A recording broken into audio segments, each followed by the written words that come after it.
Well, and going a little bit further, you are a person who brought back those commemorative items that we always talk about, the decanters. You can see all of mine that I've got back here. You've got the beer as well that you give out to each and every single racer and rider as soon as they cross that finish line at one of your races.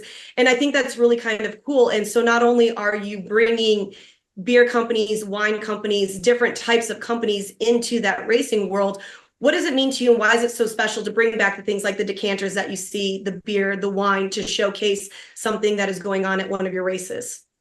Yeah, no, it's a valid, it's a valid observation. Off-roading is a religion, and every good religion has merchandise. It has things that people can collect and worship, right? The NFL and the NBA and baseball do a really good job of this. I mean, they've had about 100-year head start on us.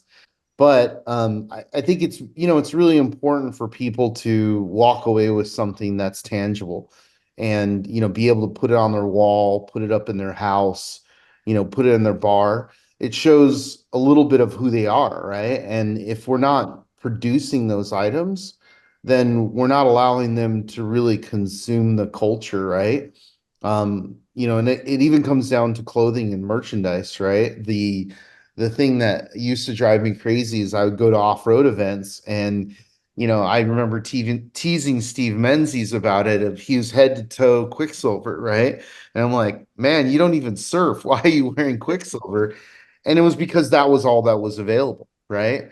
He wanted something comfortable and quality. And, at that time there was no off-road brands that offered that. So I think that the merch and the things that you can collect are very important. And when you go back into the history of off-road racing in particular, um, the my predecessors who ran the mint, they did that stuff. The decanters, were something that they did.